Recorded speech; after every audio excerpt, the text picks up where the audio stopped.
चांदनी अपनी सोच में डूबी हुई थी और खुशबू निरंतर परत दर परत नई नई रहस्यमय कहानियां सुनाती रही।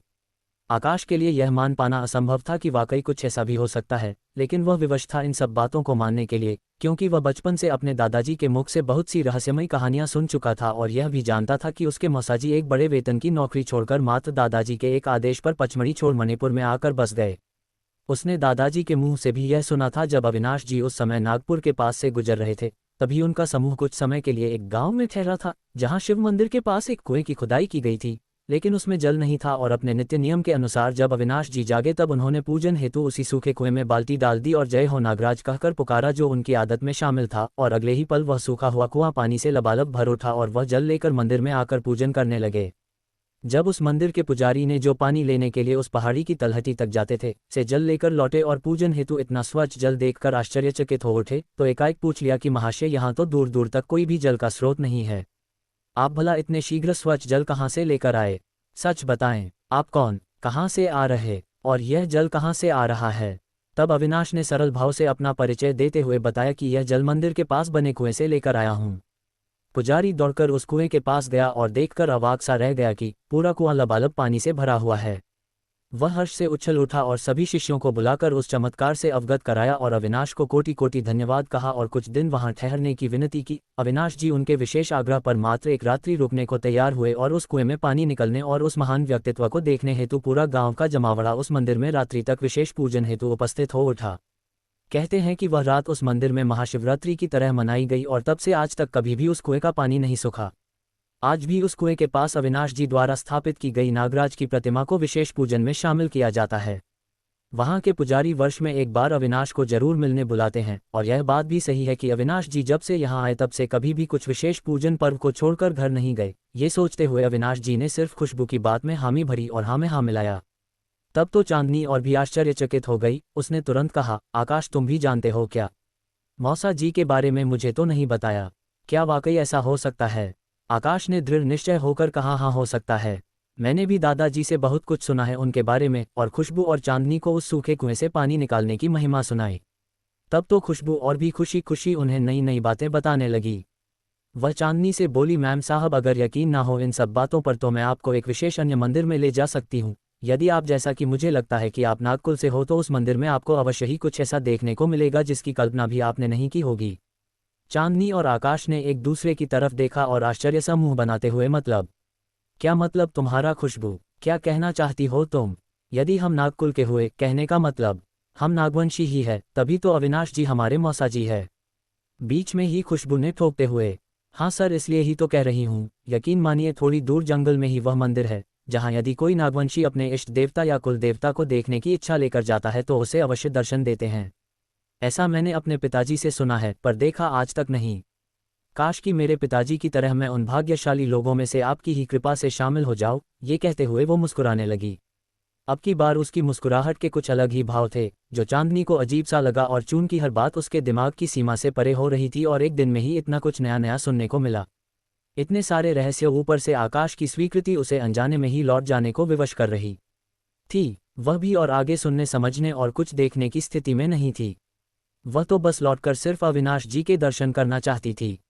आज तक वह जिसे एक सामान्य मनुष्य समझ रही थी, वह इतना प्रभावी और अविश्वसनीय व्यक्तित्व का स्वामी हो सकता है, यह उसके समझ से परे था। क्योंकि जहां एक और वर्तमान पीढ़ी थोड़ी सी शक्ति और पैसा पाकर उतावली होती है और दिखावा करने लगती है, अविनाश जी की सादगी और इतने रहस्यों के स्वामी उनके मौसा ससुर, उन्हें गर्व होने लगा था। आज वह जाकर उनके चरणों में सादर प्रणाम करना चाहती थी, क्योंकि अभी तक एक सॉफ्टवेयर इंजीनियर होने के घमंड में उनको दूर से ही नमस्कार करते आई थी, जबकि वहीं आकाश उनके चरण छूकर प्रणाम करते थे। चांदनी को अपने आप पर लज्जा आने लगी कि इतने उच्च विचार वाले व्यक्ति को उसने सामान्य समझने की भूल की, और अगर वे सामान्य थे भी तो चरण छूने में क्या बिगड़ जाता है। और वास्तव में उसने सपने में भी नहीं सोचा था कि आज के जमाने में भी ऐसे महान व्यक्ति हो सकते हैं। वह लौटकर बहुत से सवाल अविनाश जी से पूछना चाहती थी, और खुशबू खुद उनके साथ जाकर कल उस मंदिर का सच जानने को उतावली थी। तो वही आकाश अविनाश जी से अपने कल के बचे हुए उत्तरों को पाना चाहता था। मंदिर से वापसी के समय लक्ष्मी अपने शांत स्वभाव में, जो कि अस्वाभाविक था, शांतिपूर्वक अविनाश के साथ मंदिर से लौटने लगी, लेकिन उसे ऐसा लग रहा था मानो कि जैसे उसके मन की मुराद पूरी हो गई हो। उसने आज पहली बार अविनाश के साथ गर्भगृह के पास जाकर पूजन किया और प्रभु दर्शन भी उसे प्राप्त हुए।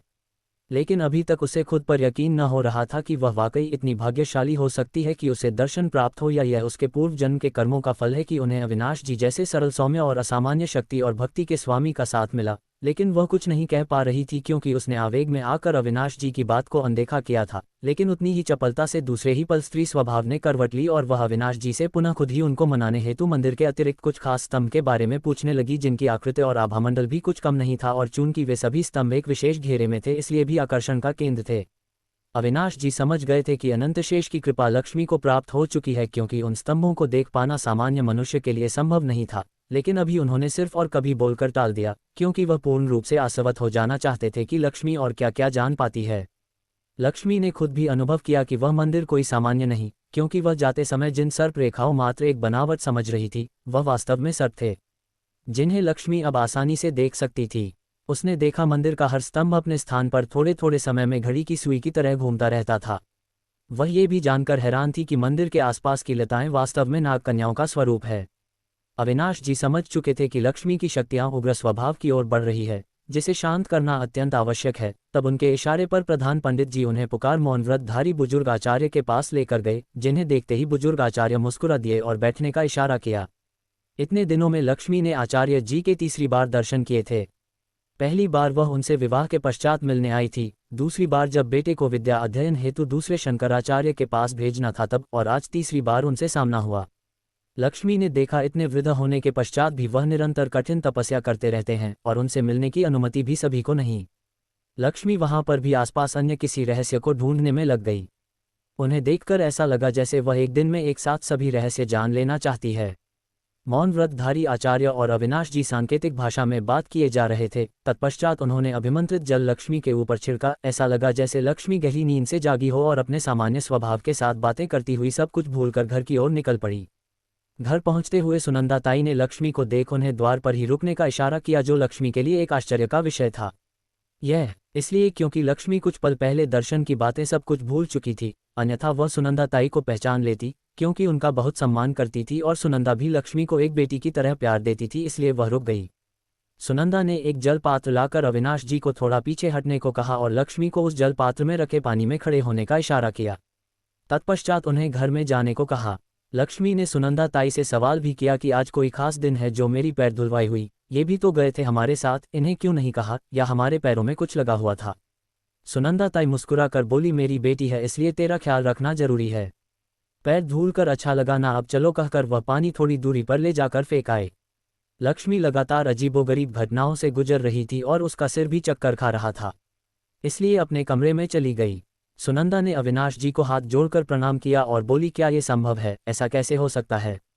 मैं बरसों से आपके साथ हूँ, निरंतर प्रभु साधना में लिप्त रहती हूँ, तब भी मुझे ये सौभाग्य प्राप्त नहीं हुआ, और इसकी सामान्य भक्ति में ही वाकई इतनी ललक थी, और ऐसी क्या पुकार इसके मन से निकली जिसे प्रभु ने यूं ही स्वीकार कर लिया, आप ही बताएं। इसने ऐसे कौन से कर्म किए थे जिसका प्रतिफल इसे यूं सहज मिल गया? मैं अभागन, खैर क्या मेरी तपस्या सफल नहीं होगी, मुझे अपना प्रतिफल कब मिलेगा? कुछ तो जवाब दे, कहते हुए वह अत्यंत अधीर हो चुकी। अविनाश जी ने उसे शांत रहने का इशारा कर सिर्फ इतना कहा, अर्धांगिनी का मतलब समझती हो सुनंदा ताई, उसका सौभाग्य है, जाने अनजाने में ही मैंने अपने कर्म फल का आधा हिस्सा देने का वादा कर चुका हूँ, इसलिए अनजाने में ही वह मेरी संपूर्ण शक्तियों की हिस्सेदार भी है। कहीं ना कहीं यह उसके पूर्व कर्म ही थे जिसका फल उसे मिला, और यह मेरा सौभाग्य है कि मैंने चंचल ही सही लेकिन एक ऐसी अटल विश्वास की स्त्री को अपनी जीवन संगिनी के रूप में पाया, जिसने एक क्षण में ही प्रभु को दर्शन हेतु मना लिया।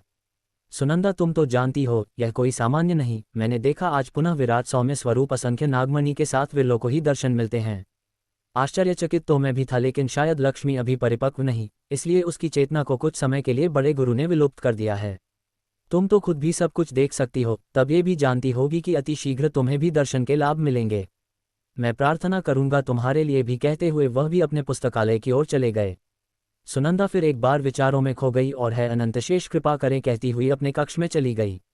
सुनंदा कैसे सब कुछ जान पाए, वह आखिर क्या चाहती थी, और अविनाश जी के पास क्या इच्छा जाहिर करना चाहती थी? यकीनन वह भी कोई सामान्य स्त्री नहीं।